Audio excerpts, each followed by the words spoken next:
우리 함께 봉독하도록 하겠습니다. 로마서 12장 9절에서 13절 시작.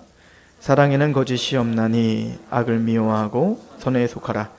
형제를 사랑하며 서로 우애하고 존경하기를 서로 먼저 하며 부지런하여 게으르지 말고 열심히 품고 주를 섬기거라.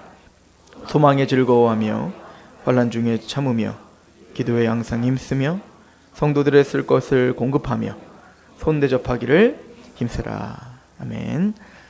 기도하겠습니다. 완전하고 거룩하시며 또 능력이 있으신 하나님의 말씀 앞에 우리가 있습니다. 하나님, 우리의 생각과 마음과 의지를 붙잡아 주시옵소서. 우리의 상황과 우리의 환경과 우리의 감정과 우리의 생각에 상관없이 여호와 이름에 합당한 영광을 드리는 시간 되게 하옵소서. 그리하여 하나님의 말씀이 우리를 다스리고 그 말씀 앞에 반응하며 그 말씀을 영화롭게 하는 시간 되게 하옵소서. 성령님 조명하여 주셔서 그 말씀을 말씀답게 선포하게 하시고 그 말씀을 말씀답게 들을 수 있는 귀를 허락하여 주옵소서. 이 시간도 하나님께 위탁합니다. 예수 그리스도의 이름으로 감사하며 기도합니다. 아멘.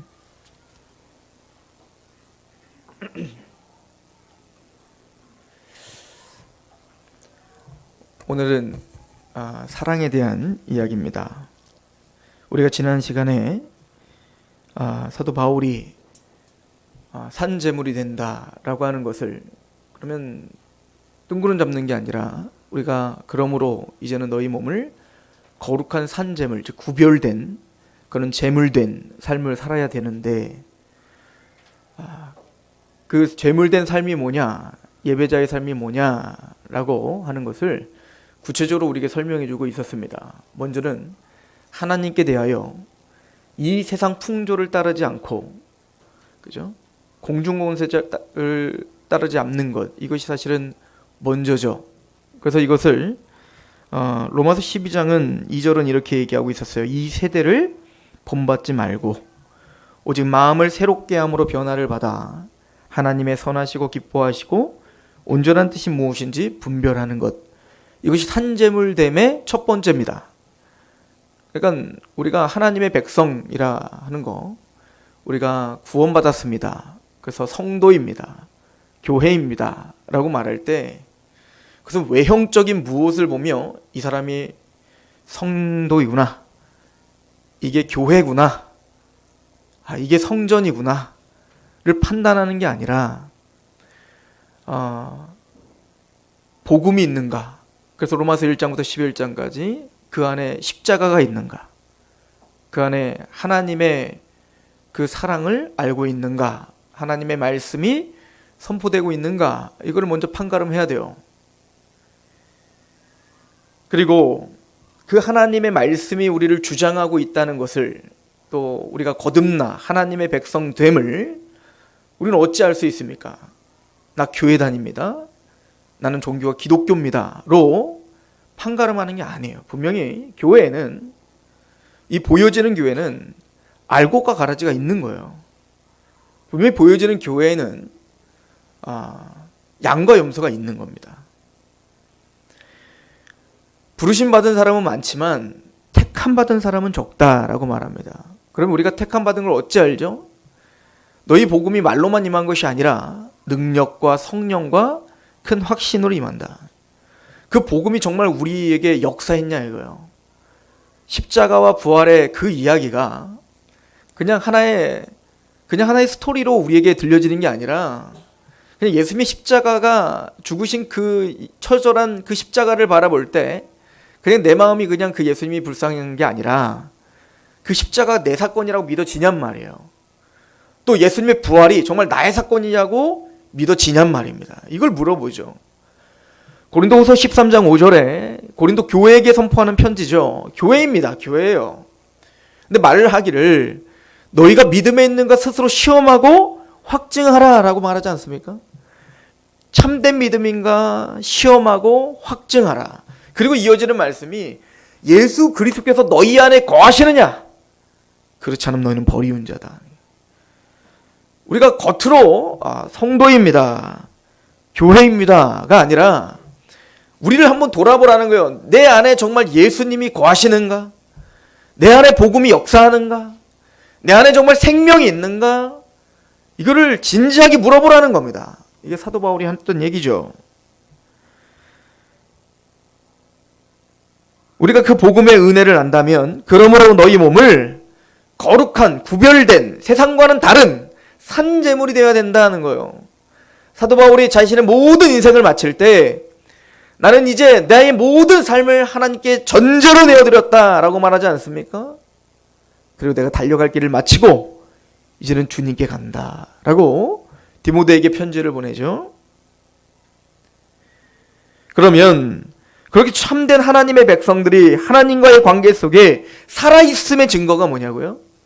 우리가 거룩한 산제물이 되는 증거가 뭐냐고요? 그 첫 번째가 하나님과의 관계 속에서 이 세대를 본받지 않는 겁니다. 이 세상 풍조를 따르지 않는 겁니다. 이 세대를 본받지 않고 오직 마음을 새롭게 함으로 변화를 받아 거듭나는 겁니다. 물과 성령으로 거듭나 이제는 주의 나라를 보는 거예요. 하나님의 살아계심을 정말 보는 겁니다. 예수 그리스도께서의 십자가에 주신 것, 부활하심이 나의 사건임을 보는 겁니다. 하나님의 선하시고 기뻐하시고 온전한 뜻이 무엇인지 분별하라. 즉 분별하고자 하는 겁니다.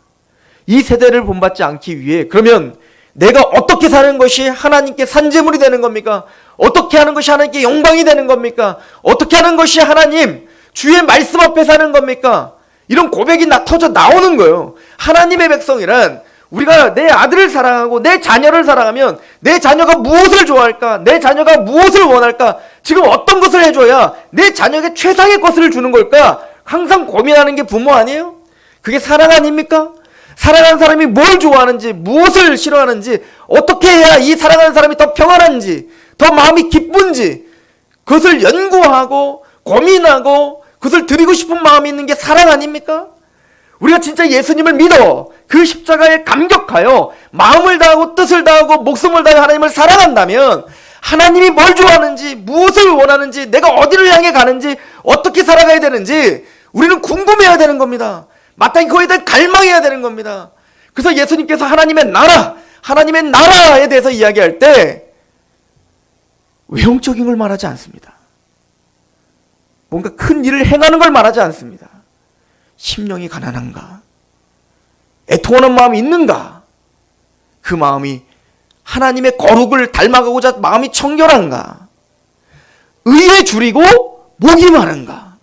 하나님의 뜻이 뭔지, 그 나라가 뭔지, 그 하나님이 원하시는 게 뭔지 갈망함이, 디자이어요. 갈망함, 열망함, 그 뜨거운 어떤 열망함이 있는가? 이게 하나님의 나라라는 거예요. 이게 하나님의 백성이라는 거예요. 이게 거듭나 하나님의 마음을 새롭게 함으로 변화를 받아 주님의 뜻이 무엇인가 분별하고자 하는 사람이라는 거예요. 우리가 성도됨은 외형적인 걸로 말하는 게 아닙니다. 우리의 믿음은 우리가 말하는 어떤 종교적인 형태를 가지고 믿음이라고 말하는 게 아닙니다. 그런 것 따지면 바리새인과 서기관들이 우리도 훨씬 납니다. 그들은 하루 3번 진심으로 기도를 했고요. 그들은 하나님의 율법책을 달달달달 외우고 있었고요. 지식으로 하면 우리보다 훨씬 더 깊은 지식을 알고 있었고요. 그들은 마음을 다해서 한 율법을 지키기 위해 자신들만의 룰을 정해서 그 룰대로 철저하게 나와 내 자녀와 모든 사람들이 그렇게 살게 하도록 철저히 교육했습니다. 그러나 그들에게 예수님 말한 거 화 있을진저 서기관과 바리새인들이요 라고 책망을 당하죠. 믿음은 그런 게 아닙니다. 믿음은 우리 안에 하나님의 나라가 임했냐의 문제예요. 우리 안에 그 성령으로 하나님의 나라는 먹는 것과 마시는 것에 있는 것이 아니라 성령 안에서 의와 평강과 실학이니라 우리 안에 참된 의를 아냐 이거예요. 우리가 정말 하나님과 화목되어 우리가 하나님의 자녀됨과 하나님의 그 평강이 뭔지를 아냔 말입니다. 우리 안에 세상이 줄 수 없는 기쁨이, 그 환난과 고난 중에도 우리를 이기게 하는 그 기쁨이 우리에게 있냔 말입니다. 성경은 본질을 물어보고 있습니다. 우리의 마음이 변화를 받아 하나님의 뜻을 분별하고자 하는 마음이 있냔 말이죠.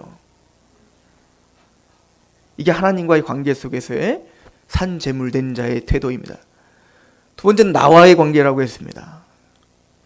그것은 3절에 내게 주신 은혜로 말미암아 너희 각 사람에게 말하니 마땅히 생각할 그 이상의 생각을 품지 않는 겁니다.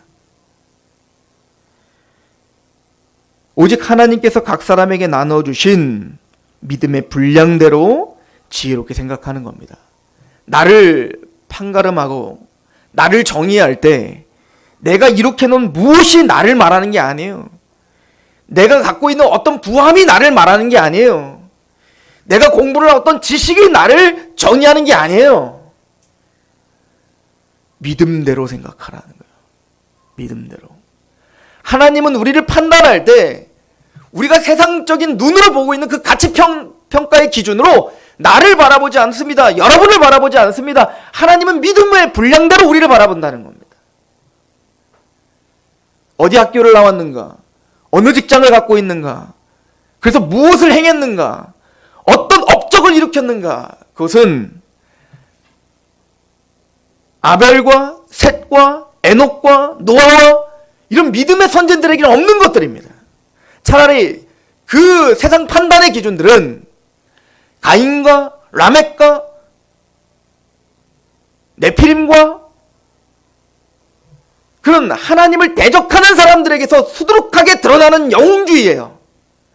성을 쌓고 문화를 형성하고 그럴듯한 무엇인가 건물을 짓고 또 무엇인가 문화를 일으키고 뭔가 기술을 혁신하고 그것으로 말미암아 나를 평가받는 겁니다. 이것이 나라고 말입니다.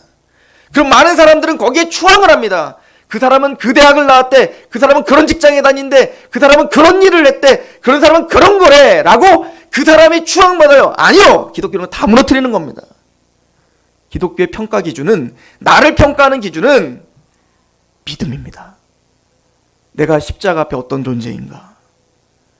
흙과 같은 존재라는 거예요. 먼지와 같은 존재라는 거예요. 하나님 앞에 아무것도 내세울 게 없는, 자랑할 것이 없는, 나는 하나님의 은혜가 없으면 한순간도 살 수 없는 그런 죄인이라는 거예요. 그런데 하나님께서 그런 나를 살리기 위하여 자기 아들을 죽이신 겁니다. 천지를 창조하신 그 하나님이세요. 예수님은 천지를 창조하신 여호와세요. 근데 그 예수님께서 우리를 위하여 자기 목숨을 내어 던지신 거예요. 그리고 우리를 살리신 거예요. 그래서 우리는 낭망할 수 없는 거예요. 우리는 실망할 수 없는 거예요. 예수님 짤이기 때문에 그러죠. 예수님의 피값으로 대신 산 사람이기 때문에 우리는 그래서 낭망할 수 없는 거예요. 나의 나됨은 그리스도의 은혜입니다라고 그리스도를 찬양하고 그리스도를 영광을 돌리고 하나님 앞에 교만할 수 없고 그렇다고 낭망할 수 없는, 우리는 그 믿음으로, 믿음의 분량대로 생각하는 거예요. 이게 예배입니다.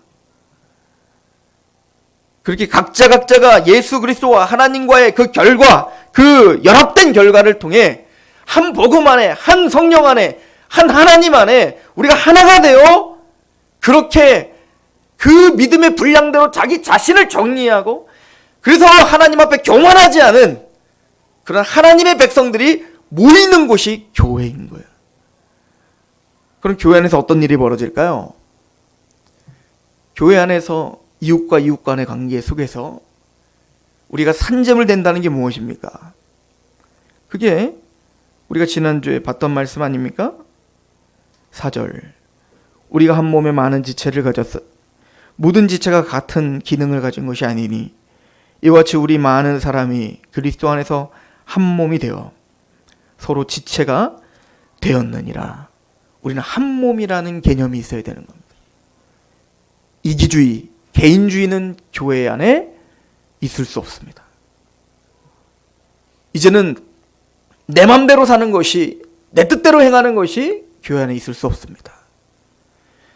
우리의 거룩한 산재물됨이란 한몸됨을 인정하는 겁니다.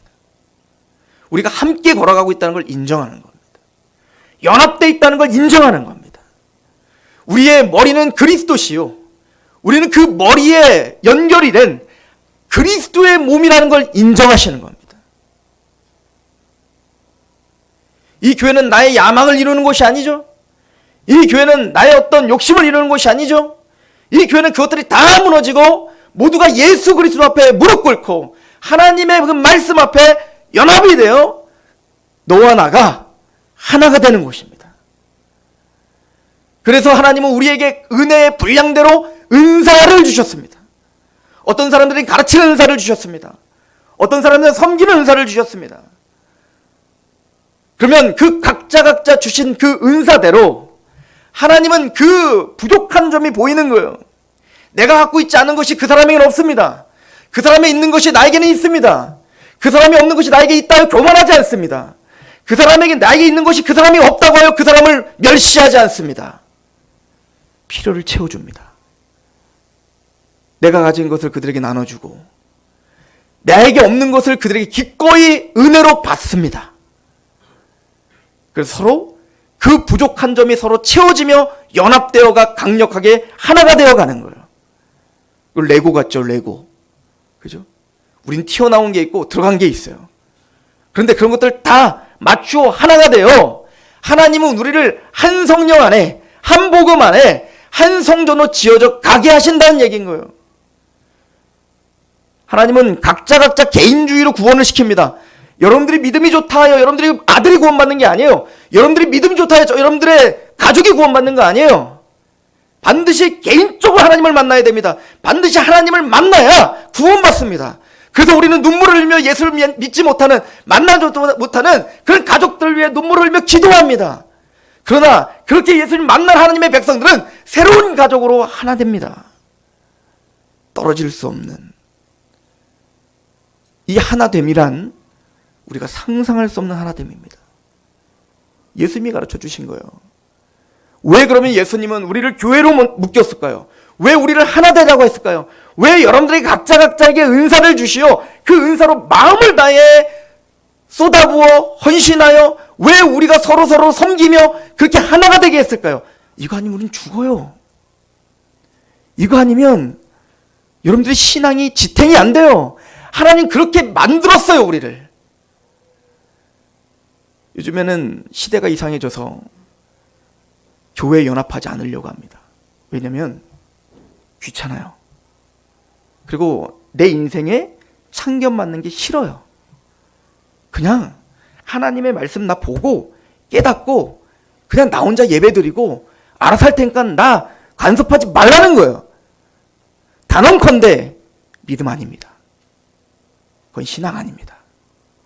그건 병들어 있는 거예요. 한 번도 그런 교회를 말한 적이 없습니다.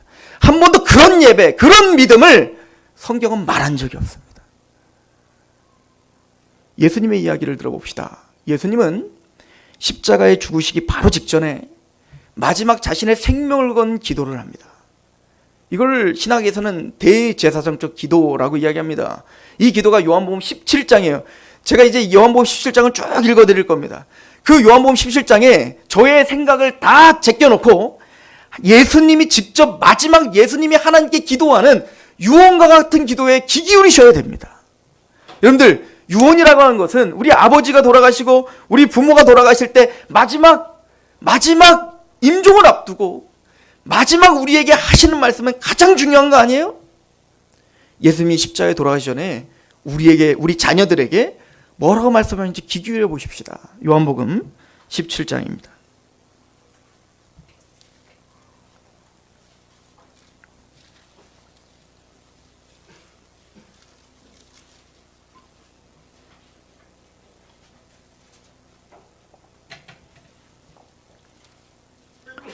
예수께서 이 말씀을 하시고 눈을 들어 하늘을 우러러 이르시되 아버지여 때가 이르렀사오니 아들을 영화롭게 하사 아들로 아버지를 영화롭게 하게 하옵소서. 예수님의 십자가의 죽으심이 아버지를 영화롭게 하는 유일한 방법이죠. 그래서 예수님은 하나님을 영화롭게 하기 위하여, 아버지를 영화롭게 하기 위하여 십자가의 길을 걷기로 결정하셨어요. 이거를 따르게 설명한다면, 아버지여, 할 수 말씀에 이 잔을 저기서 옮겨주십시오. 그러나 내 원대로 마옵시고 아버지의 원대로 하옵소서.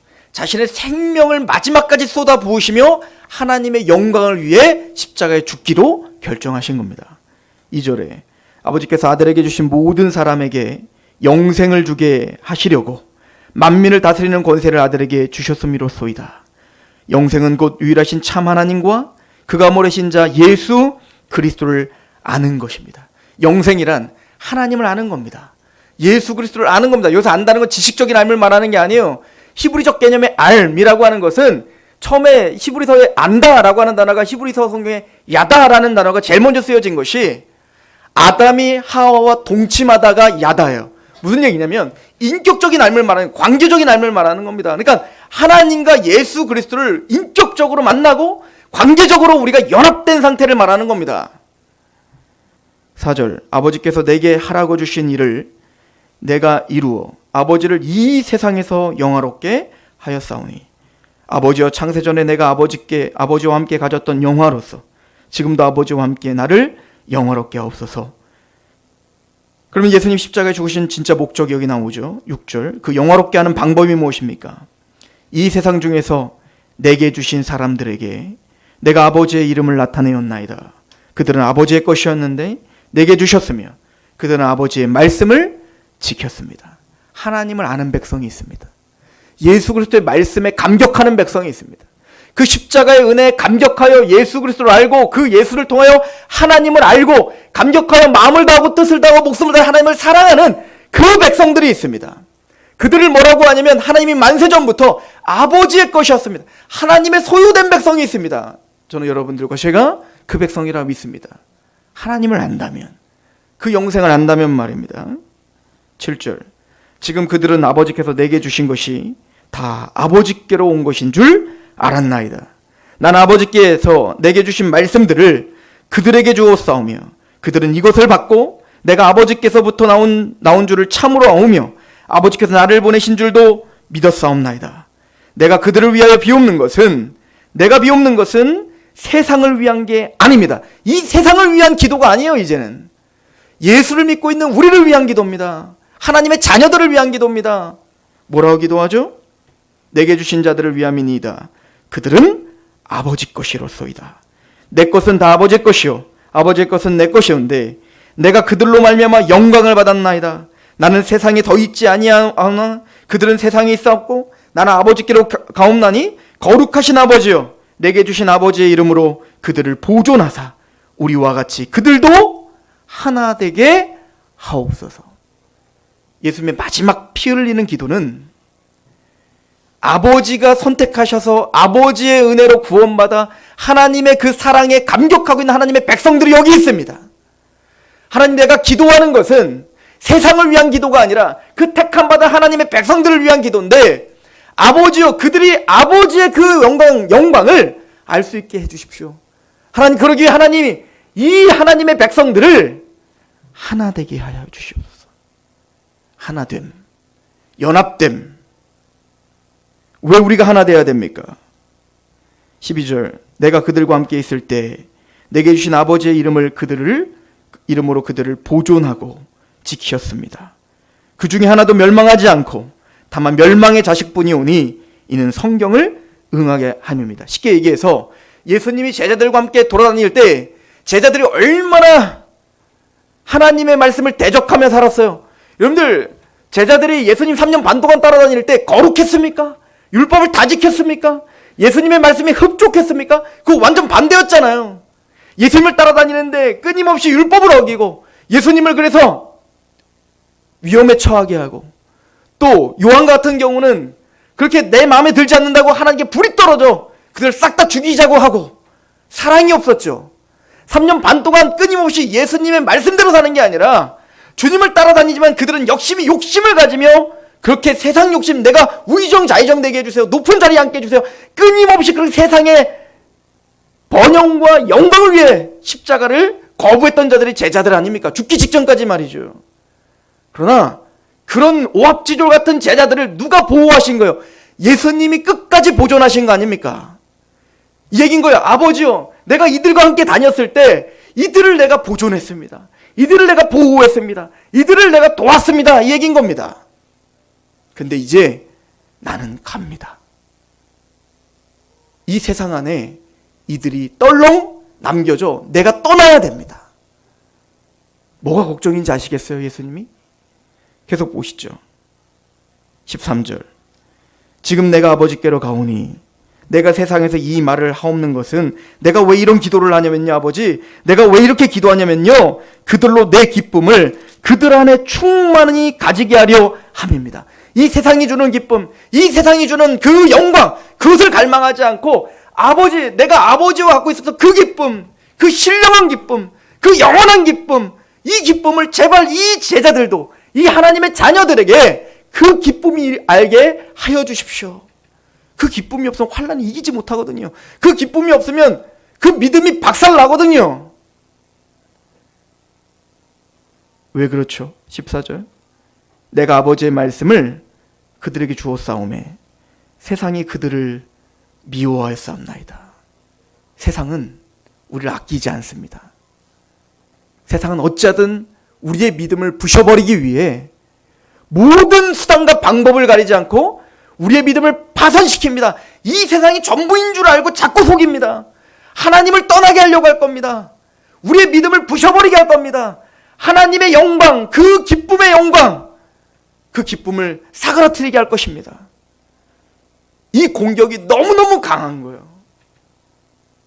예수님이 그래서 우리를 세상에 파송 남겨놓고 가시면서 뭐라고 합니까? 내가 꼭 양을 이리 가운데 보내는 것 같다.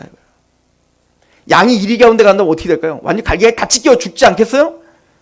거긴 자비가 없죠. 거긴 국률이 없죠. 거긴 잠시 쉬는 게 없죠. 어쩌든 머리끝부터 발끝까지 다 갈기가 찌죠. 그를 산산조각 내게 하려고 하는 게 일일 겁니다. 근데 예수님이 보기엔 영적으로 말입니다. 우리가 이리 가운데 있는 것 같은 거예요. 예수님을 미워하는 이 세상이 우리를 미워할 거라는 겁니다. 이 세상에 가공할 만한 그 공격이 우리가 감당할 수 없는 것일 거라는 거예요. 이는 내가 세상에 속하지 아니함과 같이 그들도 세상에 속하지 아니함으로 인함이니이다. 그래서 15절 내가 비옵는 것은 그들을 세상에서 데려가시기를 위함이 아니오. 무슨 얘기죠? 그래서 빨리 이 더럽고 추악하고 악하고 이런 더러운 곳에서 당장 내 자녀들을, 하나님의 자녀들을, 그들을 다 하늘나라로 빨리 보내세요. 빨리 보호해 주세요. 이 얘기가 아니에요. 우리는 그곳에 살아야 됩니다. 세상에 있어야 되는 거예요. 우리끼리 몰려 있으면 안 되죠. 여전히 나의 믿음을 파손시키려고 하는 그 곳에 우리는 있어야 돼요. 그럼 뭘 원하시는 겁니까? 내가 비웃는 것은 그들을 세상에서 데려가시기를 위함이 아니요 다만 악에 빠지지 않게 보존하시기를 위함이니이다. 그래서 하나님이 주기도문을 알려주신 거예요. 시험에 들게 하지 마옵시고 다만 악에서 구해주세요. 우리는 시험에 들기 쉬운 사람들이라는 겁니다. 내가 세상에 속하지 아니함과 같이 그들도 세상에 속하지 아니하였사옵나이다.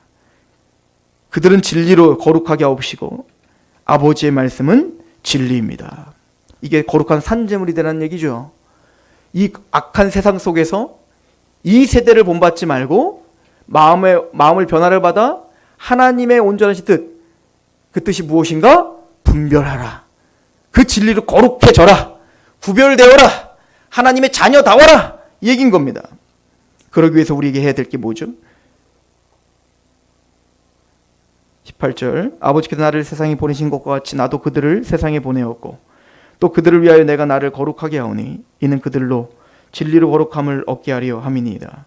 내가 비옵는 것은 이 사람들만 위함이 아니요 또 그들의 말로 말미암아 즉 사도들만을 위한 게 아니라 사도들의 기록인 이 성경으로 말미암아 나를 믿는 사람들도 위함이니 아버지요 아버지께서 내 안에 내가 아버지 안에 있는 것과 같이 그들도 다 하나가 되어 우리 안에게 있게 하사 세상으로 아버지께서 나를 보내신 것을 믿게 하옵소서.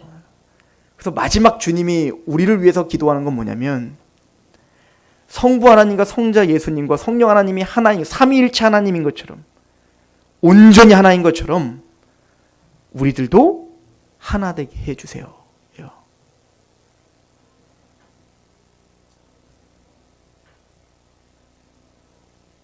그들도 다 하나가 되어 우리 안에 있게 하사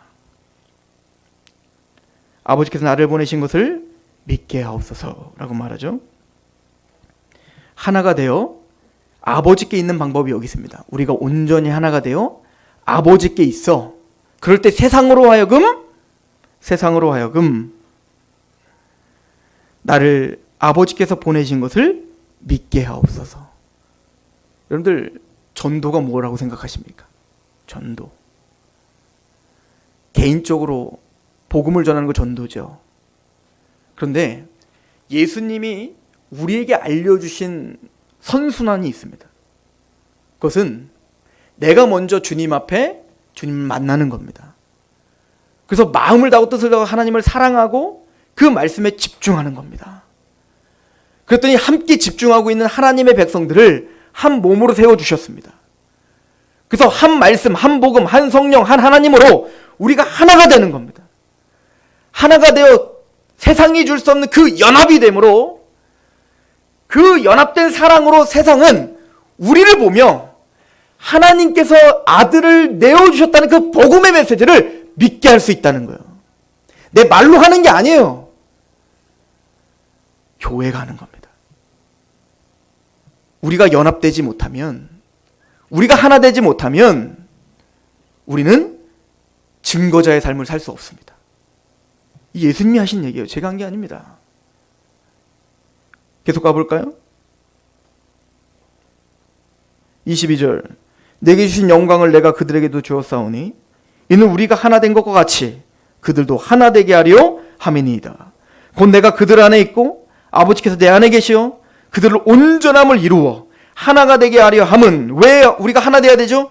아버지께서 나를 보내신 것과 또 나를 사랑하신 것 같이 그들도 사랑하신 것을 세상으로 알게 하려 함이라. 우리가 뜨겁게 사랑할 때 하나님이 예수 그리스도를 십자가에 보내시며 세상이 감히 따라할 수 없는 그 십자가의 사랑을 경험할 수 있고 볼 수 있는 방법이 여기 있다는 거예요. 세상 사람들은 하나님을 볼 수 없습니다. 아무리 예수님을 선포한다 할지라도 그들이 어찌 보겠어요. 그들이 하나님을 볼 수 있는 방법이 있는데, 하나님 믿는 하는 백성들끼리 하나 되는 겁니다. 사랑하는 겁니다. 그래서 예수님은 우리에게 은사를 주신 겁니다. 그래서 고린도전서 12장부터 14장까지 한번 쭉 읽어보세요. 우리에게 은사를 주셨습니다. 근데 고린도 교회에 어떤 문제가 생겼습니까? 그 은사 때문에 싸움이 났습니다. 서로 멸시하고 나보다 남을 더 낮게 여겨야 되는데 더 낮게 여기고, 난 뭘 경험했는데 너는 못했느니? 이런 걸 했냐? 못했냐?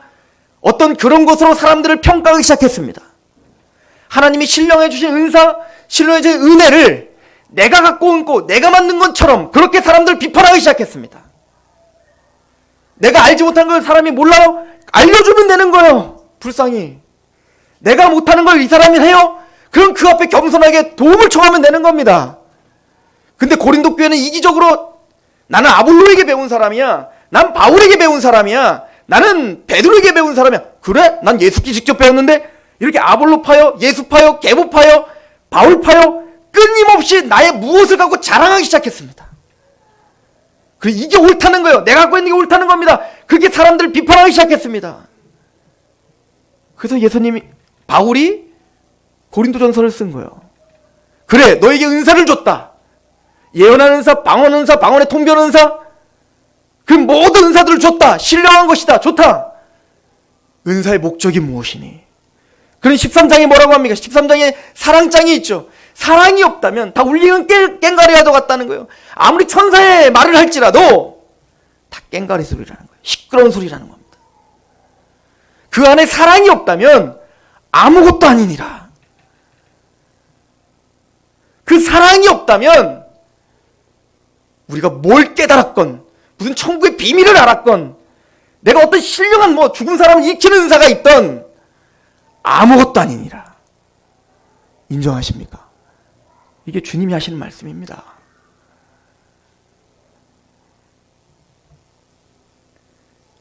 사도 바울은 오늘 본문에 이렇게 이야기를 합니다.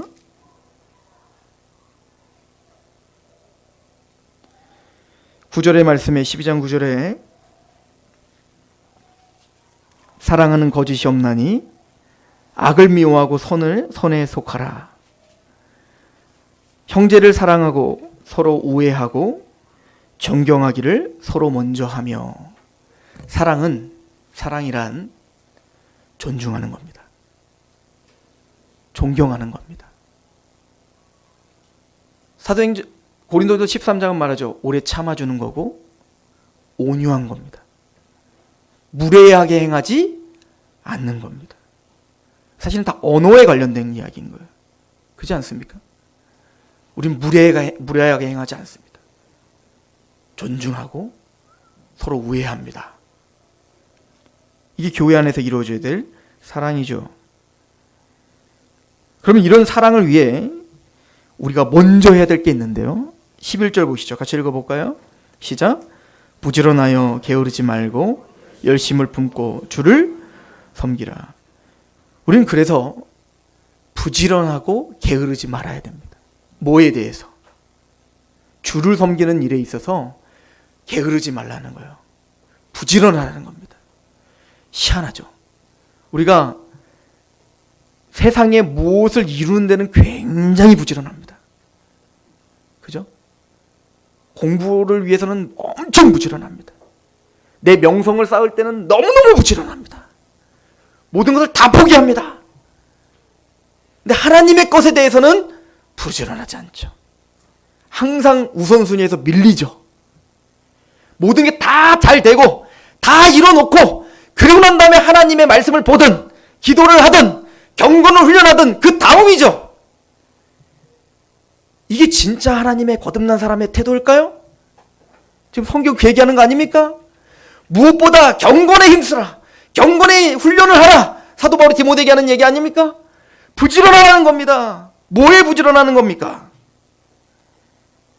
열심을 품고 주를 섬기는 거에 부지런하라는 얘기예요. 여기에 주를 섬김은 여기 열심을 품고라고 하는 이 단어가 푸니마 제온테스예요. 이 푸니마는 뭐예요? 성령을 뜻하는 겁니다. 성령. 물론 그냥 우리 영혼을 이야기할 때도 푸니마를 쓰지만 성령을 가리킬 때 푸니마를 씁니다. 제온테스는 뭐냐면 끓는 거예요. 물이 막 발발 끓는 거 있잖아요. 막 불 붙은 거. 그걸 말할 때 이야기하는 거예요. 무슨 얘기입니까? 그냥 영어로 해석한다면 우리의 영혼이 불 붙은 것 같이 뜨거우라 이 얘기인 겁니다. 근데 모든 신학자들은 이걸 성령으로 해석합니다. 지금 무슨 얘기죠? 우리가 그러기 위해 부지런하고 게으르지 말아야 되는데 그러기 위해서 우리가 먼저 신경 써야 되는 건 뭡니까? 성령으로 뜨거워야 된다 이 얘기를 하고 있는 거예요. 성령으로 우리가 뜨겁지 못하면 우리는 게으를 수밖에 없습니다. 영적인 시각이 묻어져요. 우리가 왜 하나 돼야 되는지, 우리가 왜 하나님의 뜻 가운데 그렇게 열심을 다해야 되는지 무뎌지기 시작합니다. 이 세대를 본받지 않고 하나님의 뜻이 무엇인가 분별해야 되는데 그 열정이 없으면 어떻게 우리가 이 세대를 본받지 않을 수 있어요? 우리가 그 뜨거움이 없으면 어찌 세상에 휩쓸리지 않을 수 있어요? 근데 그 세상에 휩쓸리지 않고 이 세대를 본받지 않고 하나님의 뜻이 무엇인가 분별하려는 그 갈망함이 생기고 또 내 형제를 내 몸같이 사랑하고 내 은사로 서로 자랑하는 것이 아니라 낮아져 그들을 섬기며 존중하고 사랑하고 하나 되는 게 어찌 우리 힘으로 할 수 있단 말입니까? 성령으로 뜨거움이 없다면, 성령으로 우리 마음이 들끓는 게 없다면 불가능하다. 그러므로 그 성령의 뜨거움으로 주를 먼저 섬기라는 겁니다. 이것이 되지 않으면 교회는 하나 될 수 없습니다. 이것이 되지 않으면 우리는 성장할 수 없습니다.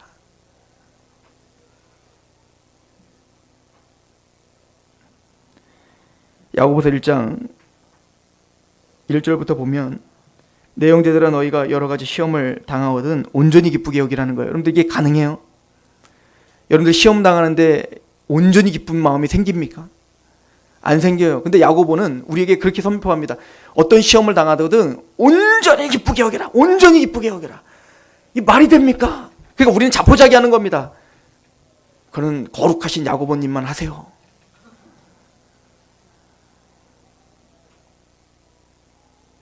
이는 너희의 믿음의 시련이 인내를 만들어낸 줄 알미라. 지금은 힘들지만 그 고통이 우리 안에 인내를 만들어낸다는 거예요. 인내를 온전히 이루라. 이는 너희로 온전하고 구비하여 조금도 부족함이 없게 하는 하나님의 뜻이 거기 있다는 거예요. 그러니까 우리가 고난을 당합니까? 시험에 듭니까? 힘든 일이 있습니까? 고통이 있습니까? 그럴 때 그 상황에서 온전히 기쁘게 여길 수 있으라는 거예요. 왜냐하면 그냥 주는 시험은 없습니다. 믿음의 시련이란 반드시 하나님의 뜻 가운데 우리를 강하게 하고 인내하게 하고 마침내 그 소망을 이루게 하신단 말이에요. 그런데 우리가 그 시련 때에 온전히 기쁘게 여기는커녕 원망하고 넘어지고 쓰러지고 할 수밖에 없는 이유가 뭡니까? 지혜가 없어서입니다. 해석할 능력이 없는 거예요. 이 상황이 어떤 뜻인지, 나에게는 이 고난이 도대체 나의 인생 가운데 어떤 의미가 있는지, 도대체 하나님이 어떤 섭리로 나를 인도하고 있는지 우리는 알 길이 없는 겁니다. 무지한 겁니다. 지혜가 없는 겁니다. 그래서 우리는 기쁘게 할 수 없는 거예요. 그래서 야고보는 이렇게 이야기합니다. 지혜가 부족하거든 구하라. 믿음으로 구하고 의심하지 않는 자에게는 주실 것이다. 그 지혜가 성령입니다. 그래서 누가복음 11장은 하나님의 나라를 위해 기도하라는 거 아니에요? 하나님의 이름이 거룩히 여김을 받고 하나님의 나라가 임하고 하나님의 뜻이 하늘에서 이룬 것이 땅에서 이루어지기를 원합니다. 그래서 우리가 일용할 양식 하나님의 의지하며 살 수 있도록, 또한 하나님이 나를 용서하신 것처럼 오늘도 그렇게 용서하는 삶을 살 수 있도록, 그래서 이 시험에 들게 하지 마옵시고 다만 나를 좀 구해 주십시오. 왜냐하면 나라와 영광이, 모든 영광과 나라가 하나님께만 있기 때문입니다. 이 하나님의 나라와 그 의를 갈망하는 기도를 하라는 겁니다. 왜? 이 거듭난 백성이니까요. 그런데 그렇게 얼마나 기도하라고요? 야고보서 말한 것처럼 의심 없이 기도하라, 주실 것이라, 이걸 믿고 간청하라는 겁니다. 친구가 벗에게 줄 것이 없어서, 줄 것이 없어? 하나님께 하나님 줄 것이 없습니다. 나에게 떡을 달라. 그리고는 간청 때문에 어쩔 수 없이 문을 열어준 것처럼 말입니다. 자기의 욕심을 위해서 간구한 게 아니죠. 지금 나그네를 섬기기 위해 지금 간구하고 있는 겁니다. 이웃을 섬기기 위해 간구하고 있는 겁니다. 하나님, 내가 사람 사랑할 수 있는 힘이 없습니다. 하나님, 내가 이웃을 사랑할 힘이 없습니다. 난 여전히 내 마음만 알고 내 뜻대로 살려고 하는 사람입니다. 하나님, 우리가 하나 되어야 되는데 그 하나 되게 할 수 있는 힘이 나에게 없습니다. 그 힘을 나에게 주세요. 지금 그렇게 간구하고 있는 거예요. 그리고는 누가복음의 세 번째에 그렇게 간청하면 기도 응답이 있다는 겁니다. 뭐죠? 마태복음에는 아버지가 아들이 떡을 달라는데 돌 주는 사람이 없고 고기 달라는데 뱀 주는 부모가 있겠냐? 가장 좋은 것, 천부께서 우리에게 가장 좋은 것으로 응답하시지 않겠냐? 그 가장 좋은 게 뭡니까? 성령이다 라고 이야기하고 있는 거예요. 그 성령으로 뜨거워지고, 그 성령으로 하나님의 사랑이 부어지고, 십자가의 사랑이 부어지고 부어져 뜨거움이 없다면 우리는 사랑할 수가 없습니다. 우리는 하나 될 수가 없고 세상과 싸워 승리할 수가 없습니다. 그래서 로마서 바울은 이 이야기와 바로 연결돼서 뭘 얘기하죠? 기도를 얘기하는 겁니다. 로마서 12장을 보시죠. 11절, 부지런하게 게으르지 말고 열심을 품고 주를 섬기라. 소망 중에 즐거워하며 환난 중에 참으며 기도에 항상 힘써야 되는 이유가 여기 있습니다. 그 성령님이 우리 마음을 뜨겁게 하시도록, 우리 마음에 십자가의 사랑을 끊임없이 부어주시도록, 그리하여 하나님을 사랑하고 이웃을 사랑하여 우리가 하나 될 수 있도록 기도하시길 축원합니다. 기도하겠습니다. 왜 우리가 하나님을 사랑하게 됐습니까?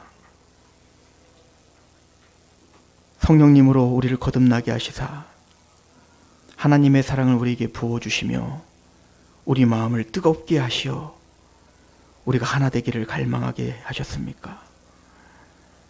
하나님, 우리 연약함을 잘 아시는 하나님,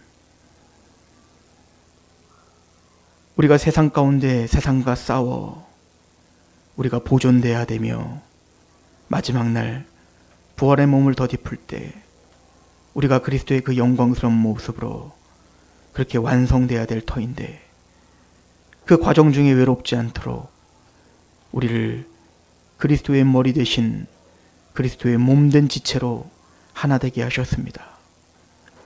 팔이 하는 일이 다르고 다리가 하는 일이 다르고 눈이 하는 일이 다른 것처럼 서로 존중하고 서로 인정하고 교만하지 않고 게으르지 않고 악을 추구하지 않고 온유하고 오래 참음으로 교만하지 않고 무례히 행하지 않으며 그렇게 서로 마음을 다해 사랑하여 하나가 되게 하시옵소서.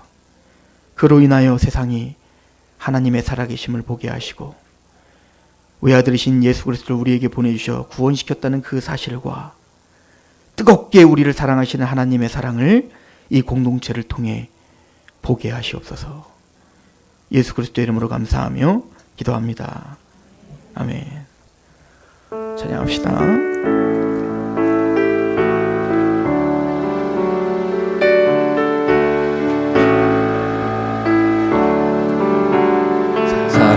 사랑하는 주님 앞에 형제자매 한자리에 그 시은혜 생각하며 즐거운 찬송 부르네. 내 주 예수 본을 받아 모든 사람 내 몸같이 환난 근심 위로하고 진심으로 사랑